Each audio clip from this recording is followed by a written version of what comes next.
اللہ الرحمن الرحیم الحمد للہ الذی جعلنا من المتمسکین بولایت علی امیر المؤمنین و اولادہ الطاہرین الصلاۃ والسلام علی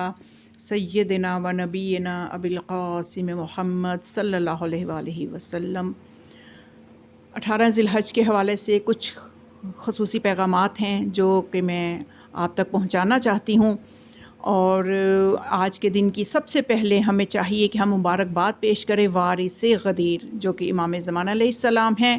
ان کو مبارکباد پیش کریں۔ اور اس کے علاوہ میں آپ سب کو بھی مبارکباد پیش کرتی ہوں 18 ذی الحج کی۔ یہ وہ بابرکت دن ہے کہ اس دن کی ایک دوسرے کو مومنین جب مبارکباد دیں گے تو اس مبارکباد دینے پر ہی اللہ نے بے شمار اجر و ثواب رکھا ہے، تاکہ اس دن کے حوالے سے لوگوں کو معرفت ہو اس دن کی۔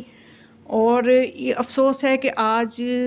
سوشل میڈیا پہ کچھ ناسمجھ لوگ یہ کہتے نظر آتے ہیں کہ یہ واقعہ ہوا ہی نہیں، یہ شیعہ حضرات خود سے باتیں بنا لیتے ہیں۔ تو ان کی میں خدمت میں یہ عرض کروں گی کہ قرآن کو آنکھیں کھول کے پڑھ لیں۔ قرآن کی 5 آیتیں اس واقعہ کی گواہ ہیں۔ سورہ مائدہ کی 2 آیتیں جس میں کہ خدا فرماتا ہے یا ایھا الرسول بلغ ما انزل الیک من ربک، اور دوسری آیت جس میں جب آپ نے پیغام میں ولایت پہنچا دیا تو خدا نے فرمایا الیوم اکملت لکم دینکم واتممت علیکم نعمتی ورضیت لکم الاسلام دینا، کہ آج کے دن دین اسلام تم پہ مکمل ہوا اور اپنی نعمت اللہ نے تمام کی اور تمہارے لیے دین اسلام کو پسند کیا۔ اور پھر جس شخص نے اس واقعہ کا انکار کیا، اعلان ولایت کو جھٹلایا، اس نے جب اللہ سے عذاب مانگا تو سورہ معارج کی 3 آیتیں سأل سائل بعذاب واقع، تو وہ جو عذاب تھا اللہ کی طرف سے اس بندے پہ پھر آیا کہ جس نے اس کو جھٹلایا، کہ جو بھی ولایت کا انکار کرے گا اس کے لیے عذاب ہے،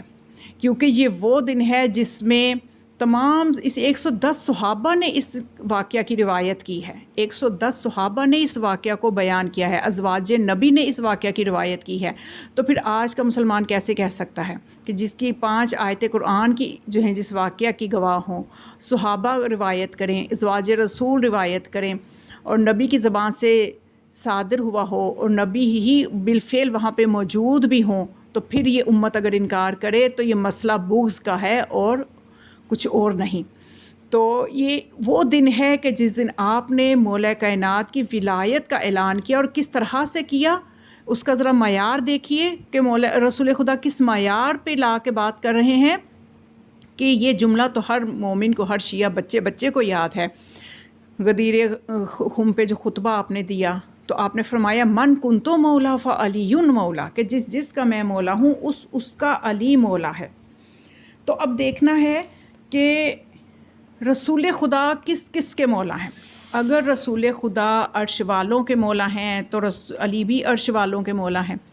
اگر رسول خدا فرش والوں کے مولا ہیں تو علی بھی فرش والوں کے مولا ہیں۔ اگر رسول ملائکہ کے مولا ہیں تو علی بھی ملائکہ کے مولا ہیں۔ اگر رسول جنوں کے مولا ہیں تو علی بھی جنوں کے مولا ہیں۔ اگر رسول غار والوں کے مولا ہیں تو علی بھی غار والوں کے مولا ہیں۔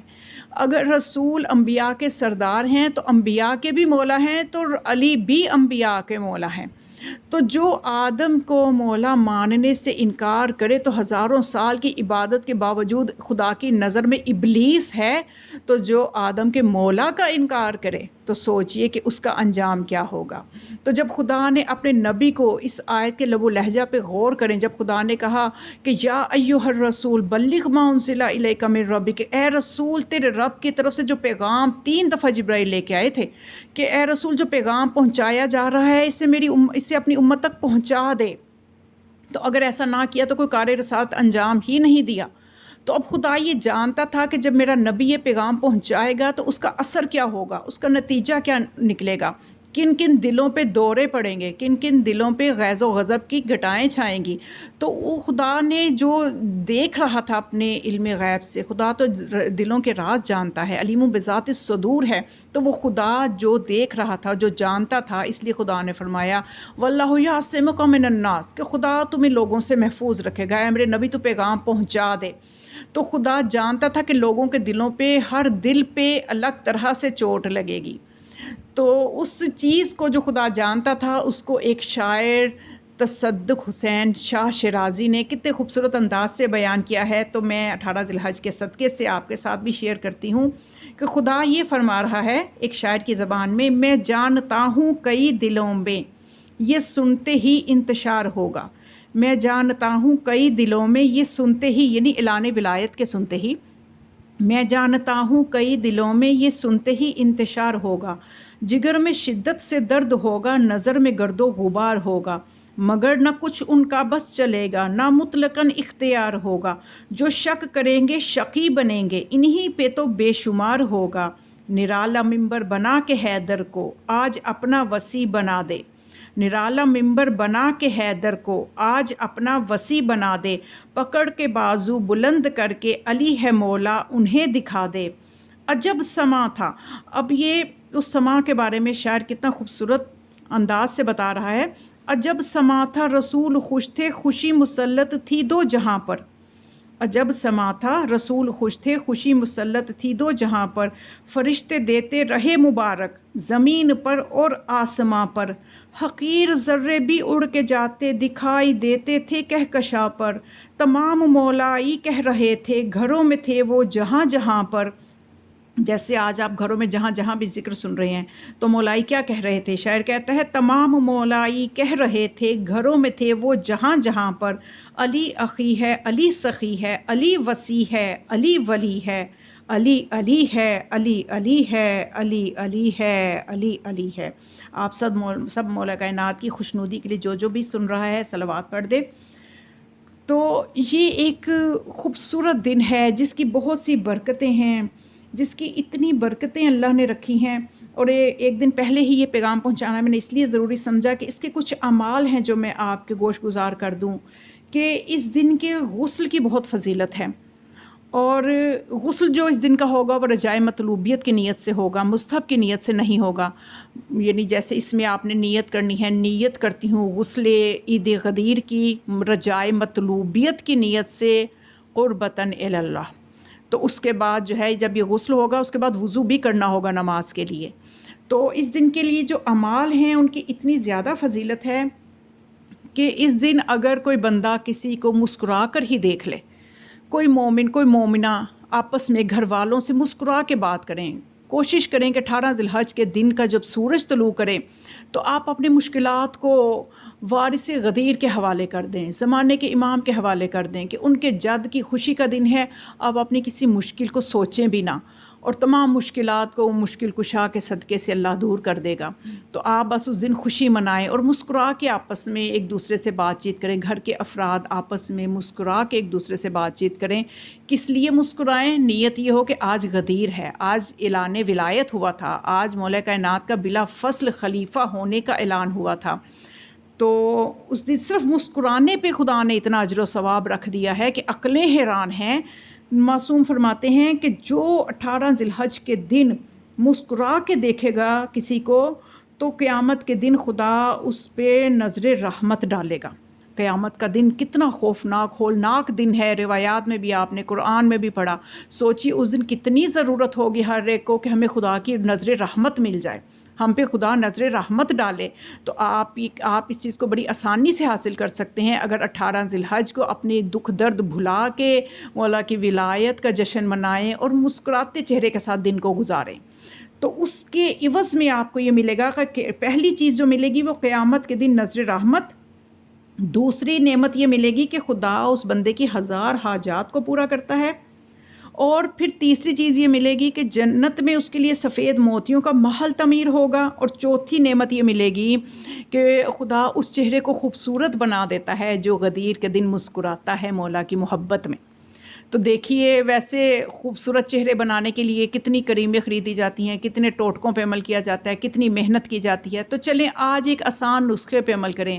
کھلکھلاتے چہرے کے ساتھ اور مسکراتے چہرے کے ساتھ آج کا دن گزاریں تو خدا معصوم فرماتے ہیں اس چہرے کو خوبصورت بنا دیتا ہے۔ دیکھیے یہ وہ باتیں ہیں، یہ وہ انعامات ہیں جن کا اعلان میں نہیں کر رہی، کوئی اور نہیں کر رہا، یہ معصوم ہستیاں اعلان کر رہی ہیں، یہ معصوم ہستیاں ہمیں بتا رہی ہیں کہ جو خدا کی حجت ہیں، تو بتانے والی کتنی عظیم اور صدیق ہستیاں ہیں، تو دل و جان سے آپ یہ عمل کر کے دیکھیں تو یہ سب کچھ انشاءاللہ ملے گا۔ تو یہ تو صرف ایک مسکرانے کا اجر ہے، اور اس کے علاوہ کیا ہے کہ اگر کوئی 2 رکعت نماز پڑھ لے آج کے دن میں،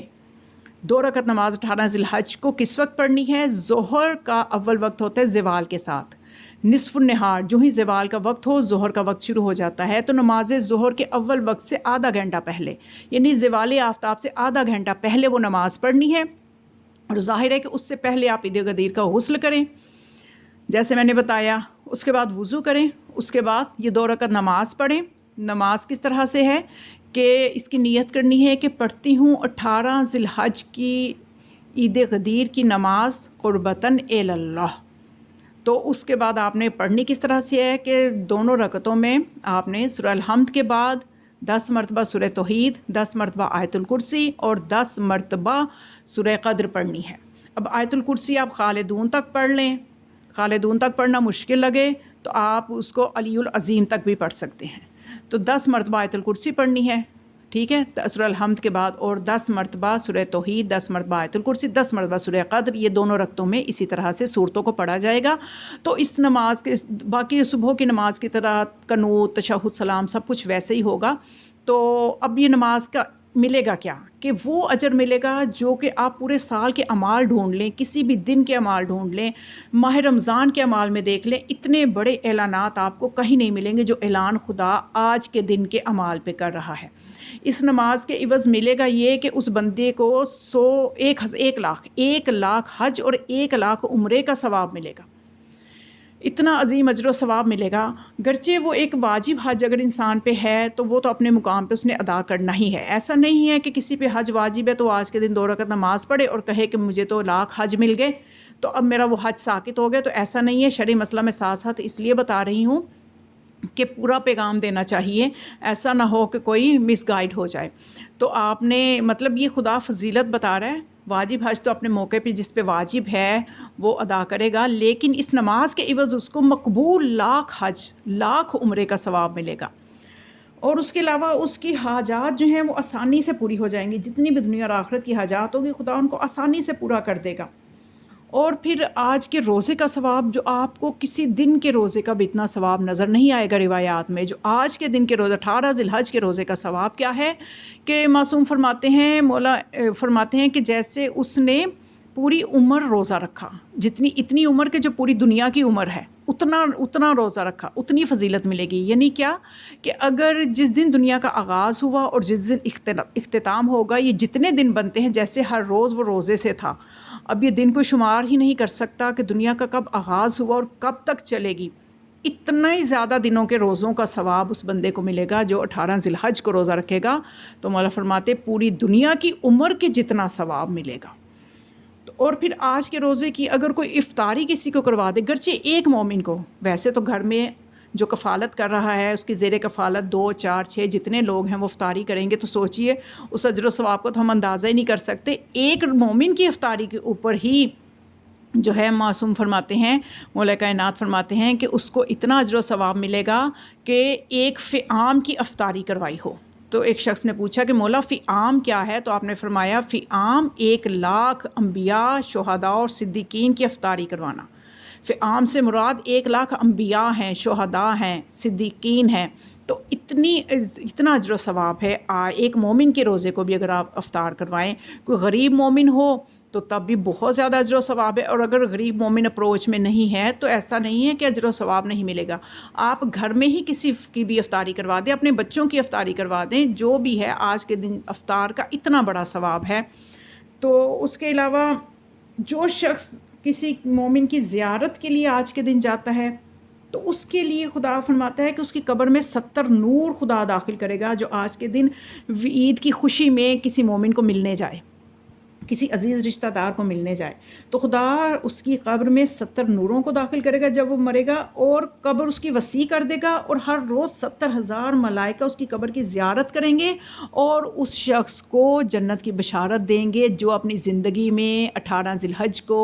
مومنین کی زیارت کے لیے گھر سے نکلتا ہوگا۔ دیکھیے ان تمام کاموں پہ کتنے اجر و ثواب ہیں، اور خاص طور پہ دیکھیے کہ خود انسان کی اپنی ذات سے متعلق کہ صرف اپنی تزئین کرے، مزین ہو، اچھا لباس پہنے، خوشبو لگائے، تو اسی پہ اتنا بڑا اجر رکھ دیا خدا نے 18 ذی الحج کے دن۔ وہ کیا اجر ہے کہ جو آج کے دن اپنے آپ کو مزین کرتا ہے،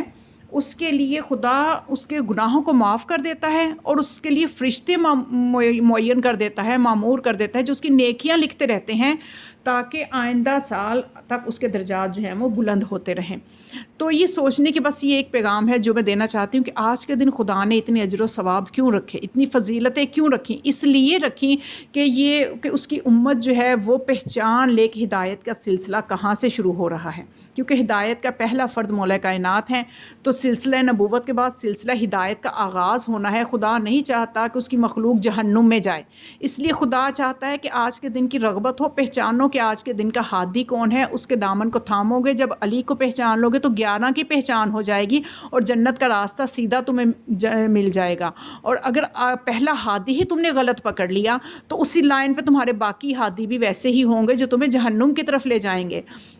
تو چونکہ ہدایت کے سلسلے کا آغاز ہونا ہے اور خدا نہیں چاہتا کہ اس کی مخلوق جہنم میں جائے، خدا تو جہنم کو خلق ہی نہیں کرنا چاہتا، خدا نے جہنم کو اپنی مرضی سے خلق نہیں کیا۔ خدا فرماتا ہے لَوِ اجْتَمَعَ النَّاسُ عَلَىٰ حُبِّ عَلِيٍّ لَمَّا خَلَقْتُ النَّارَ، کہ اگر لوگ علی کی محبت پہ جمع ہو جاتے میں جہنم کو خلق ہی نہ کرتا۔ تو اسی علی کی پہچان اور معرفت جو ہے وہ 18 ذی الحج کو خدا کروا رہا ہے کہ آج جب سلسلہ نبوت کا اختتام ہونا ہے، تم نے کس ہدایت کے سلسلے سے وابستہ ہونا ہے، اس دن کو پہچانو، اس ہادی کو پہچانو۔ اس لیے معصومین بھی اپنے زمانے میں عید غدیر کو مناتے تھے اور لوگوں کو رغبت دلاتے تھے کہ آج کے دن اپنے عزیزوں کو تحائف دیں، آج کے دن اپنے گھر والوں پہ خرچہ کریں۔ اس لیے خرچہ کریں کہ آج کے دن جب تم اپنے گھر والوں پہ خرچہ کرو گے تو خدا تمہارے ہی رزق میں برکت بھی دے گا۔ تو یہ ساری موٹیویشن اس لیے کہ اس امت کو علی کی معرفت ہو جائے، جب علی کی معرفت ہوگی تو 11 اماموں کی معرفت ہو جائے گی۔ تو بس میں یہی دعا کے ساتھ اختتام کروں گی، خدا ہمیں ہمارے معصومین کی ولایت کا نور ہمارے قلوب میں منور فرمائے اور ہمیں اپنے زمانے کے علی کو پہچاننے کی بھی توفیق عطا فرمائے، جو ہمارے زمانے کا علی ہے اس کی ہمیں پرخلوص مدد کرنے کی توفیق عطا فرمائے، اور آج کے دن کی ہمیں صحیح اور 18 ذی الحج کو ہمیں معرفت کے ساتھ منانے کی توفیق عطا فرمائے، ہمیں 18 ذی الحج کو درک کرنے کی توفیق عطا فرمائے۔